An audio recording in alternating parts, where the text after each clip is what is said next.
hurmati bizga keladi-da, yana nasihatni boshladilar deydi. Endi qarang otani nasihatini. Bir joyda buzuq narsani ko'rsang tuzatib qo'y bolam. Kambag'allarga yaxshilik qilgin.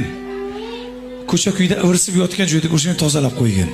Mayli dadajon bir duo qiling desam, duoni qildilar.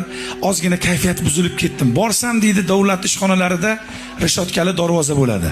Hammamiz bilamiz, maktablarda hokimiyatga borsak ham bor. O'sha rishotkali darvozani deydi, zulf pastga qarab turibdi-yu, yonidagi bir tirqishdan hamma enkayib o'tib ketyapti deydi. Dadam aytuvdi-ki, shu yerda qolmasin deb deydi, haligini tosh bilan bir ursam ko'tarildi deydi, ochildi deydi. Ichkariga kirib boryapman, koridorda bir axlat quti yiqilib yotardi. Hamma tepkilib o'tib ketib turgan qog'ozlar, o'sha axlatlarda olib tozaladim deydi.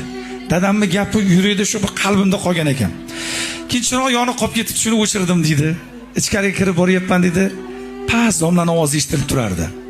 Domla aytayapti: "Bizga fidoyi, jon kuyar, xonadonini, eli yurtini deydigan fidoyi rahbar izlab turgan edik. Bugun mana qabulda hammalaringizni ko'rdik. Sizlarga javobni aytvoramiz dedilar, lekin qo'llari bilan meni ko'rsatib, "Bolam siz qoling" dedi. Men lekin hali birorta savolga javob bermadim. Shunchaki domla meni qolishimni xohladi. Hamma chiqib ketdi, endi so'ksalar kerak deb oldilariga borib diplomni olib olganman dedi. "Qayerdan bo'lasiz o'g'lim?" dedi. "Men palon qishlardan palonchining o'g'liman." "Ha. Endi o'g'lim, men birinchi gapim otangizga rahmat demoqchiman." Dedi. Men jim bo'lib qoldim deydi. Hali savol javob yo diploming qaytdiki deb so'ramadi. "Ustoz uzru, men hali bir savolingizga javob bermabman.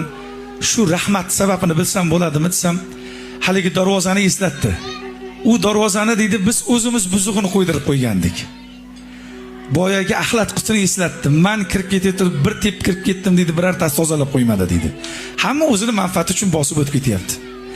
Endi boyagi chiroqni ham eslatdi-da, bizga jonkuyar, fidoyi oilasini, oilada budjetni kim hal qiladi? Erkak hal qiladi. Oilani budjeti, barakasi erkakda bo'lar ekanda. Biz hammasini sizda ko'rdik. Mana shu yerga rahbar izlagandik, siz rahbar qilib sayladik. Boshlig'imiz aytdilar, dushanbadan ishni boshlayverasiz dedi. Yig'lab yordim deyapti ona. Yig'lab yordim deydi. Otam bir betlar koyisa, so'ksa xafa bo'libman. Bugun o'sha nasihatlar bilan bir joyga deydi, rahbar bo'lib qoldim deydi. Otamga bu xursandchilikda aytaman deb telefon qilsam ko'tarmadilar dedi. Onamga qildim ko'tarmadi deydi. Uyga qarab ketyapman, diplomimni shu olganman, u petlar menda mashina yo'q deydi. Mahallaga bir ursam deydi, bir 5-10 ta odam to'planib uyimizga deydi. Kirsam deydi, yaxshi bo'lgin, pokiza yurgin, yaxshilik qilgin, chiroqni o'chirib qo'ygin bo'lam degan otam deydi, shu kun omonat topshirdilar deydi. Ana endi qarang deydi, mana deydi, hozir 1-2 ta uyim bor deydi. Yaxshi mashinam ham bor deydi. Alloh aqlay olib berdi, 2 ta farzandim ham bor deydi.